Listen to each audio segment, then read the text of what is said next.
Hello everyone and welcome back to Minds Mind Tutorials. So we started with the NEET preparation जिसमें हमने digestion and absorption जो chapter होता है जो कि बेसिकली 11th क्लास का चैप्टर है, जूलॉजी का एक पार्ट है, तो उसमें हमने कुछ करीब पार्ट 5 तक देख लिया था जिसमें हमने टंग से रिलेटेड जितनी चीजें थी लास्ट वीडियो सेगमेंट जो था उसमें हमने कंप्लीट कर ली थी. Now we are starting with salivary glands. तो सलाइवरी ग्लैंड्स के कंसेप्ट ज्यादा कुछ मतलब डिफिकल्ट तो नहीं होते, बट इसमें कुछ टर्मिनोलॉजीज होंगी जो आपको लर्न करनी होगी अगर हम नीट एस्पेक्ट से बात करते हैं तो. So presence of true salivary glands is characteristic feature of mammals. एक ओरिजिनल सलाइवरी ग्लैंड जो होता है या सलाइवा का फॉर्मेशन जिन एनिमल्स में होगा वो एक कैरेक्टरिस्टिक फीचर है किनका, मैमल्स का. मैमल्स आप जानते हैं जिनमें बॉडी हेयर होते हैं, ये सारी चीजें आपको पता होगी, उनके फीचर्स क्या होते हैं, और अगर नहीं पता है कमेंट सेक्शन में आप बताएंगे तो उससे रिलेटेड लिंक्स आपको प्रोवाइड कर दी जाएंगी. नेक्स्ट इज लेकिन कुछ ऐसे भी मैमल्स होते हैं जिनमें सलाइवरी ग्लैंड्स नहीं होते. For example sea cow, platypus etcetera, इनमें नहीं होते. और भी अभी आगे हम बात करेंगे, बट अभी के लिए इतना काफी है. आगे बढ़ते हैं. जितने भी सलाइवरी ग्लैंड्स होते हैं वो मीरोक्राइन होते हैं नेचर में. मीरोक्राइन का क्या मतलब होता है? डिफ्यूजन के थ्रू सिक्रीशन होता है इनमें, एंड नॉट पूरा सेल या टिप ऑफ सेल सिक्रीट होते हैं, यहाँ पर हम कह सकते हैं. तो मीरोक्राइन नेचर आपने पढ़ा होगा जब आप एंडोक्राइन नेचर, एक्सोक्राइन, मीरोक्राइन ये सारी चीजें पढ़ते हैं, आपको बहुत कुछ पता होगा. और नहीं पता होगी तो जब हम ये चैप्टर तक पहुंचेंगे जो एंडोक्राइन ग्लैंड्स नाम का चैप्टर है, तो वहां पर भी हम इसकी डिटेल्स देख लेंगे. सो सलाइवरी ग्लैंड्स मीरोक्राइन होते हैं नेचर के अंदर. जितने भी ह्यूमंस होते हैं, मोस्ट ऑफ द मैमल्स, उनके अंदर 3 तरह के मेन सलाइवरी ग्लैंड्स पाए जाते हैं. प्रेजेंट को मैं प्लस एंटी के फॉर्म में यहां लिख रही हूँ. 3 कौन से सलाइवरी ग्लैंड्स होते हैं? पैरोटिड, सब मैंडिबुलर, सब मैक्सिलरी जिसको कह सकते हैं, और तीसरा होता है सबलिंगुअल. अब आगे बढ़ते हैं. In dog and rabbit, dog और रैबिट में 4 types of salivary glands are present, जिसमें से 3 शुरू के ऊपर वाले हैं वो तो कॉमन हो जाएंगे, और एक्स्ट्रा जो उनमें आते हैं उसका नाम होता है इंफ्रा ऑर्बिटल ग्लैंड, जो कि जस्ट उनकी जो आई ऑर्बिट्स होती है. फॉर एग्जांपल ये किसी डॉग का फेस है या कैट का फेस, हम डॉग का ही फेस बना रहे हैं, कैट का तो नहीं है ये ओरिजिनली. तो डॉग के फॉर एग्जांपल ये आईज हैं, तो आईज के नीचे की तरफ जो एरिया होगा वहां पर इंफ्रा ऑर्बिटल ग्लैंड्स पाए जाएंगे, प्रेजेंट बिलो आई ऑर्बिट. उसके बाद कैट्स में 5 तरह के सलाइवरी ग्लैंड्स होते हैं. उसमें कौन कौन से आते हैं? 5th टाइप जो होता है उसमें एक मोलर ग्लैंड होता है, बाकी के 3 ये वाले, 4th इंफ्रा ऑर्बिटल आ जाता है, और 5वां कौन सा होता है? Molar gland. तो कैट में ये वाला भी पाया जाएगा, लेकिन एक एक्स्ट्रा कौन सा आ रहा है? मोलर ग्लैंड आ रहा है, जो कि उनके molar teeth of upper jaw के आसपास पाया जाता है. यहाँ पर मैंने एक ह्यूमन डायग्राम बनाने की थोड़ी सी प्रैक्टिस कह सकते हैं समझाने के लिए आपको बनाया है. ये नोज है, ये लिप्स है, इस तरफ ईयर है, ईयर के जस्ट नीचे पैरोटिड होता है. उसके बाद यहाँ पर एक जो जॉ बोन होती है जहाँ पर टीथ अटैच होते हैं वहां उसके नीचे सबमैंडिबुलर होता है, और टंग के नीचे सबलिंगुअल ग्लैंड होता है. तो एक पोजीशन का आइडिया आपको लग जाए उसके लिए ये डायग्राम यहाँ पर ड्रॉ किया गया है. आगे बात करते हैं. तो अब फाइनली मैं आपको यहाँ पर इसका डायग्राम बता रही हूँ, क्योंकि डायग्राम आपके लिए सबसे ज्यादा इसके लिए इंपॉर्टेंट रहने वाला है. डायग्राम नहीं कहना चाहिए, टेबल सबसे ज्यादा इंपॉर्टेंट रहने वाली है. सलाइवरी ग्लैंड्स ऑफ ह्यूमंस 3 तरह के हमारे पास होंगे जिसको हमें मेन डिस्कस करना है. भले ही हमने कैट्स और डॉग में एक्स्ट्रा पढ़ लिया, सिर्फ उनका नाम आपके लिए सफिशिएंट है. नीट में से ज्यादा डिटेल्स आई होप वहां पर वैसे नहीं आती अभी तक, जितना भी पेपर पैटर्न आता है उसके हिसाब से. अब यहाँ पर ओटाई वर्ड लिखा हुआ है. पैरोटिड में आप ध्यान देंगे, ओटाई, OTI. इसका मीनिंग क्या होता है? ये ओटोलॉजी से रिलेटेड है, स्टडी ऑफ ईयर्स. जब आप लोग डॉक्टर बनेंगे तो आप देखेंगे कि ओटा, ओटोलॉजी इस टाइप के ब्रांचेस होती है वहां पर, तो इससे रिलेटेड चीजें वहां पर आ जाती है. तो अब हम आगे बढ़ते हैं. यहाँ पे सबसे पहले आपको देखना है सबसे बड़ा इन तीनों में ग्लैंड कौन सा होता है. तो सबसे बड़ा पैरोटिड होता है, लार्जेस्ट. सब मैंडिबुलर जो ग्लैंड होता है, जिसको आप सब मैक्सिलरी भी कहते हो, ये मॉडरेट साइज का होता है, और जो सब लिंगुअल होता है वो स्मॉलेस्ट होता है. तो तीसरा वाला सबसे छोटा है. ऐसे आप टेबल में आप खुद भी जब इसको याद करो तो इसी तरह से टेबल बना के ड्रॉ करेंगे तो याद अच्छे से हो जाएगा. ये अराउंड ईयर लोब पाया जाता है, जैसे कि अभी हमने डायग्राम में देखा था, ईयर के नीचे था. ये लोअर जॉ के आसपास पाया जाता है, पोस्टीरियर साइड की तरफ यानी पीछे की तरफ, और सबलिंगुअल टंग के नीचे पाया जाता है. आगे बढ़ते हैं. Open around 2nd molar teeth of upper jaw. ये कहां पर इसकी ओपनिंग होती है? जो 2nd मोलर टीथ होता है अपर जॉ में, वहां के करीब होती है. Open on both sides of frenulum, frenulum के दोनों तरफ ओपन करता है. ओपनड ऑन फ्रेन्यूलम, और ये फ्रेन्यूलम के ऊपर ओपन करता है. ये मेरे हैंड रिटन नोट्स हैं जो कि बहुत ज्यादा मतलब प्रिसाइजली मैंने बनाए हैं, और इसमें सारी important information with colourful diagrams सब मेंशन की. अगर आप चाहते हैं नोट्स आपके पास भी आए तो आप मुझसे कमेंट सेक्शन में कह सकते हैं और इंस्टाग्राम पे कांटेक्ट कर सकते हैं, so that you may bye them. तो ये वाली चीज हो जाती है, क्योंकि बहुत प्रिसाइज नोट्स हैं और इसको आप पढ़ लेंगे तो बहुत सफिशिएंट नोट्स हैं वैसे ये। अब आगे बात करते हैं, इनके आसपास डक्ट्स पाई जाती है। तो डक्ट्स के नाम आपको बहुत अच्छे से याद करना है। तो मैंने यहाँ पर एक टेक्निक बनाई है, स्वर लिखा है मैंने इसको, स्वर।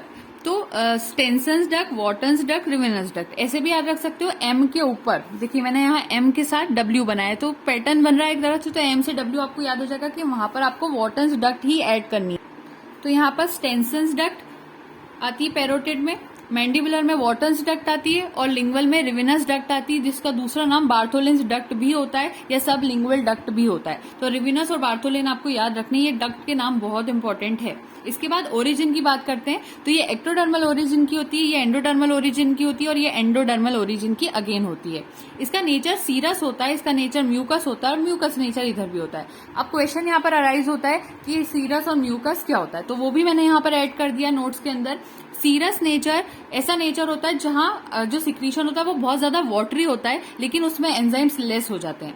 और म्यूकस नेचर ऐसा होता है थोड़ा वो विस्कस होगा, गाढ़ा टाइप का होगा, लेकिन इधर एंजाइम्स ज्यादा होंगे। तो कोई चीज वाटरी है तो बट नेचुरल है कि वहां पर एंजाइम्स लेस हो जाएंगे, और कोई विस्कस है तो वहां पर एंजाइम्स ज्यादा होंगे, क्योंकि वो ज्यादा कॉन्सेंट्रेटेड है। इन केस अगर हम कंपैरिजन भी करें यहाँ पर तो सीरस और म्यूकस ये होता है। तो पैरोटिड का जो सिक्रीशन होता है वो सीरस होता है, यानी कि उसमें ज्यादा एंजाइम्स नहीं पाए जाते। लेकिन ये दो बाकी जो होते हैं मैंडिबुलर और सबलिंगुअल वाले, इनके जो सिक्रीशंस होते हैं इनके अंदर एंजाइम्स ज्यादा पाए जाते हैं। इसके बाद आगे बढ़ते हैं, मैक्सिमम टाइलिन और amylase enzyme is contributed bye parotid salivary glands. सबसे ज्यादा टाइलिन और अमाइलेज एंजाइम जो होता है वो कैसे कॉन्ट्रीब्यूटेड होता है, बाय पैरोटिड सलाइवरी ग्लैंड्स। सबसे ज्यादा टाइलिन और अमाइलेज कहाँ से मिलेगा, तो वो पैरोटिड सलाइवरी ग्लैंड से मिलेगा। तो आपके क्वेश्चन आ सकता है मन में, अभी हमने कहा कि पैरोटिड का तो नेचर सीरस नेचर है, अगर वो सीरस था यानी उसमें तो एंजाइम लेस है, तो सबसे ज्यादा टाइलिन और अमाइलेज वो कैसे कंट्रीब्यूट कर रहा है। तो यहाँ पर इसका ये आंसर है कि जो पैरोटिड ग्लैंड है वो अगर ओरिजिनली भी उसका सिक्रीशन कर रहा है, माना कि वो सीरस नेचर का है, लेकिन वो इतना ज्यादा सिक्रीशन करता है इन दो के मुकाबले कि उसका फिर भी एंजाइम कंटेंट ज्यादा हो जाता है। भले ही उसका सीरस नेचर है, लेकिन एंजाइम कंटेंट इस तरह से उसका ज्यादा हो जाता है, क्योंकि वो सिक्रीशन ही इतना ज्यादा करता है। तो पैरोटिड सलाइवरी ग्लैंड्स में सबसे ज्यादा टाइलिन और अमाइलेज एंजाइम उसके सिक्रीशंस में पाए जाते हैं। नेक्स्ट इज सलाइवा जो होता है, मैंने इसको सेल्विया लिख दिया था बाय मिस्टेक, तो आप इसको ठीक कर लेंगे। सलाइवा जो होता है एक डाइजेस्टिव जूस भी कहलाता है, ये भी आपको पता होना चाहिए। अब यहाँ पर एक चीज होती है सलाइवरी अमाइलेज, एक तरह का एंजाइम जो होता है ये नॉर्मली एब्सेंट होता है डोमेस्टिक हर्बीवोर्स जैसे कि काउ, बफेलो, ये सब जो गोट होती है इन सब में सलाइवरी अमाइलेज नाम का एंजाइम इनके सलाइवा में नहीं पाया जाता है। इसके अलावा कार्निवोर्स जैसे कि डॉग, कैट, इनका भी जो सलाइवा होता है उसमें भी सलाइवरी अमाइलेज नाम का एंजाइम नहीं पाया जाता है। लेकिन अगर आप पिग्स में बात करते हो तो पिग्स के सलाइवा में सलाइवरी अमाइलेज पाया जाता है। आगे बढ़ते हैं, कंपोजिशन ऑफ सलाइवा की बात करते हैं। तो कंपोजिशन जो है सलाइवा का, आई होप विजिबल होगा आपको स्क्रीन के ऊपर सारा जो कंटेंट मैंने यहाँ लिखा है, और मैंने यहाँ पर बहुत ज्यादा आराम से नोट्स बनाए ताकि हैंडराइटिंग भी इतनी इजी हो, आपको इजीली समझ में आ जाए, ताकि सारे अल्फाबेट्स क्लियरली समझ में आए। तो बहुत प्रिसाइजली और बहुत ज्यादा मेहनत के साथ नोट्स बनाए गए हैं। अगर आपको रिक्वायरमेंट हो इन नोट्स की, आप इसके बारे में डिस्कस कर सकते हैं ऑन इंस्टाग्राम और in the comment section below. तो ये बात हो जाती है। अब कंपोजिशन ऑफ सलाइवा की बात करें तो इसकी क्वांटिटी जो होती है, यानी कि एक दिन में एक इंसान कितना सलाइवा प्रोड्यूस करता है, तो वो 1 लीटर से 1.5 लीटर्स तक हो सकता है। और अगर मान लीजिए नीट में क्वेश्चन आ जाता है कि बताइए 1 लीटर का अलग ऑप्शन कर दिया और 1.5 लीटर का अलग ऑप्शन कर दिया, तो आप लोग फिर 1.5 लीटर के ऊपर टिक करेंगे। ठीक है, दोनों मैंने कंडीशंस बता दी, लेकिन ज्यादा प्रेफरेबल वैल्यू आप ये वाली लेंगे 1.5 लीटर्स की। Next is pH. PH saliva का 6.8 होता है, यानी स्लाइटली एसिडिक नेचर का होता है। इसके कंटेंट्स होते हैं इसमें 99.5% वाटर होता है और 0.5% इसमें सोल्यूट सब्सटेंसेज होते हैं। अब वो जो 0.5% सोल्यूट सब्सटेंसेज उस सलाइवा में रहते हैं वो कौन से होते हैं, वो 2 तरह के हो सकते हैं। इनऑर्गेनिक भी हो सकते हैं और ऑर्गेनिक भी हो सकते हैं। इनऑर्गेनिक में कौन से आ जाते हैं, आयंस आ जाते हैं, जैसे sodium ion, potassium ion, hydrogen ion, chloride ions, bicarbonate ions, carbon dioxide भी रहती है थोड़ी बहुत, और थायोसाइनेट आयन आते हैं। अभी इसके बारे में एक चीज और बता देती हूँ यहाँ पर। थायोसाइनेट आयन सबसे ज्यादा स्मोकर्स सलाइवा में पाया जाता है। जो लोग स्मोकिंग करते हैं उनके सलाइवा में थायोसाइनेट आयन ज्यादा पाया जाता है। तो उससे भी कभी सलाइवा का अगर प्रिडिक्शन कर लिया जाए या उसका टेस्टिंग किया जाए और किसी के अंदर थायोसाइनेट आयन ज्यादा जा रहा है सलाइवा में, तो इसका मतलब है वो कहीं ना कहीं स्मोक करता होगा, मे बी। ये आपको पता होना था। Next is organic solute substances में दो चीज आ जाती है, एंजाइम्स आ जाते हैं और आईजीए एंटीबॉडीज आ जाती है। तो यहाँ पर आपको एंटीबॉडी का नाम याद रखना है, क्योंकि मैं बाद में भी आपको एक एक करके बताती जाऊंगी। आईजीए, आईजीजी, आईजीई, इतनी तरह की एंटीबॉडीज अलग अलग जगह पर आती जाती है। तो सलाइवा में भी एंटीबॉडीज होती है और वो कौन सी होती है? आईजीए। आपकी पहली एंटीबॉडी जो अभी मैंने याद करवाई आपको, वो आईजीए है। अब एंजाइम्स की बात करते हैं। इस पे टाइलिन, सलाइवरी अमाइलेज, अमाइलोप्सिन, तीनों कुछ भी नाम यूज कर दो, लाइसोजाइम और सलाइवरी लाइपेज, जो कि बहुत लेस अमाउंट में होता है। ये इस तरह के एंजाइम्स सलाइवा में पाए जाते हैं। तो ये दो चीजें सॉल्यूट सब्सटेंसेस बनाती है, जो कि सिर्फ 0.5% होती है और 99.5% वहां पर वाटर होता है सलाइवा के अंदर।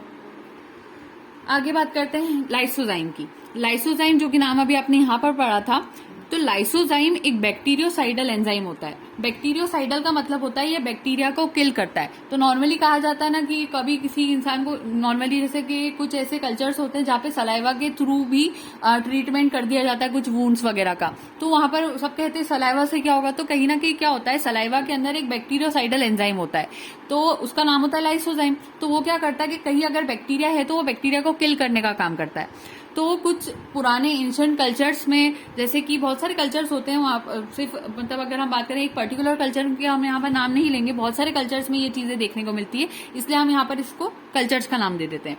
तो बैक्टीरियोसाइडल एंजाइम लाइसोजाइम जो होता है जो कि यहाँ पर पाया जाता है सलाइवा के अंदर, जो कि क्या करता है, जो बैक्टीरिया की सेल वॉल होती है उसको रप्चर कर देता है। तो अगर बैक्टीरिया की सेल वॉल ही टूट जाएगी तो फिर बैक्टीरिया क्या हो जाएगा, वहां पर किल हो जाएगा, मर जाएगा।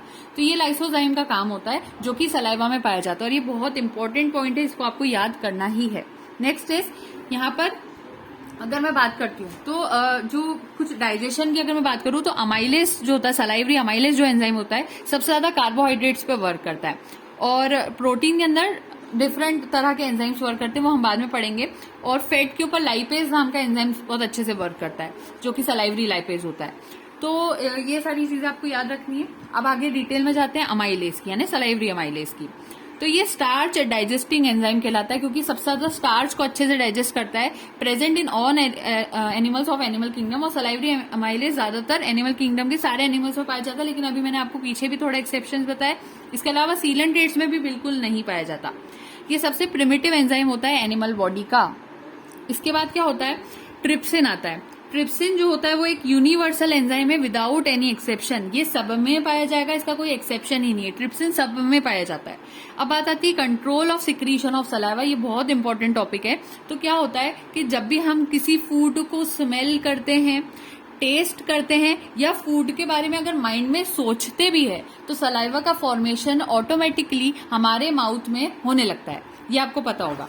अगर हम फूड के बारे में सोचते भी, मन में एक हम कहते हैं ना, हमें अभी मन हो रहा है ये खाने का, फॉर एग्जांपल किसी को कुछ भी समोसा खाने का मन हो गया, तो उसके माइंड में सोचा उसने, तो उसके बाद भी वहां पर सलाइवा का सिक्रीशन वहां पर होने लगता है। एक सेकेंड, ठीक है। तो ये तीन तरह से उसका सिक्रीशन होता है और न्यूरल कंट्रोल यहाँ पर वर्क करता है। न्यूरल कंट्रोल कौन सा वाला वर्क करता है, तो वो होता है ऑटोनॉमस नर्वस सिस्टम। जैसे मैं आपको आगे और डिटेल बताती जाऊंगी इसकी, जब हम नर्वस सिस्टम पे आ जाएंगे।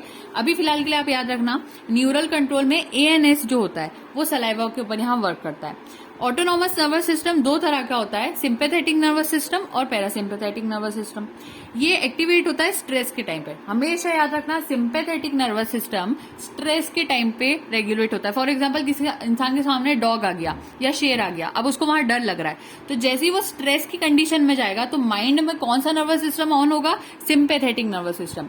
और जैसे ही सिंपैथेटिक नर्वस सिस्टम होता है तो उस वक्त सलाइवा सिक्रीशन इनहिबिट हो जाता है, रुक जाता है, क्योंकि अब आपकी बॉडी को वहां पर, मतलब किसी इंसान की बॉडी पे हम बात करते हैं, किसी इंसान के सामने अगर शेर आ रहा है तो उस टाइम में बॉडी ऐसे नॉर्मल फंक्शंस नहीं करेगी, जैसे सलाइवा फॉर्मेशन करेगी या फूड के बारे में सोचेगी, ऐसा कुछ नहीं करेगी। उस टाइम पे बॉडी की पूरी ध्यान किस तरफ चले जाएगा कि अब वहां से उसको भागना है, अपनी जान को कैसे बचाना है, ये चीजें उसके माइंड में चलेगी। तो उस टाइम पे सलाइवा का सिक्रीशन रुक जाता है, क्योंकि यहाँ स्ट्रेस के टाइम पे सिंपैथेटिक नर्वस सिस्टम ऑन हो जाता है। आप एस से एस याद रख लोगे तो आपको याद रहेगा। ठीक है। स्ट्रेस पे सिंपैथेटिक नर्वस सिस्टम ऑन होता है और सलाइवा सिक्रीशन रुक जाता है उस टाइम के लिए, क्योंकि टाइम ही ऐसा नहीं है कि वहां पे सलाइवा सिक्रीशन हो पाए। Next is parasympathetic nervous system. Parasympathetic nervous system की बात करते हैं तो यहाँ पर ये प्रमोट करता है सलाइवा सिक्रीशन। तो ये control of secretion of saliva के सारे इंपॉर्टेंट पॉइंट्स थे। इसके बाद नेक्स्ट टॉपिक आपके लिए आ जाता है टीथ या फिर टूथ हम कह सकते हैं। तो टीथ एक बहुत ज्यादा डिटेल टॉपिक रहेगा, तो मैं इसको नेक्स्ट वीडियो सेगमेंट में सेपरेट ही बनाऊंगी जिसमें टीथ हम लोग पूरा कंप्लीट एक साथ करें। तो अभी के लिए हम लोग यहाँ पर स्टॉप कर रहे हैं। सलाइवरी ग्लैंड्स इस वीडियो सेगमेंट में कंप्लीट हो गया है। टूथ या फिर टीथ हम नेक्स्ट वीडियो सेगमेंट में लेंगे। So thank you so much and don't forget to like share and subscribe. Happy learning. बहुत ज्यादा डिटेल्ड नोट्स हैं और बहुत प्रॉपर नोट्स हैं। आप इसको अच्छे से अगर मेरे सारे वीडियो सेगमेंट्स आप प्रॉपरली देख रहे हैं तो आपके बहुत कुछ कंसेप्ट यहाँ पर क्लियर हो जाएंगे। तो आप इसकी प्लेलिस्ट भी सर्च कर सकते हैं, और अगर नहीं मिलती प्लेलिस्ट तो कमेंट सेक्शन में यहाँ पर कहेंगे तो मैं वहां पर प्लेलिस्ट की लिंक आपको अटैच कर दूंगी। सो thank you so much and happy learning.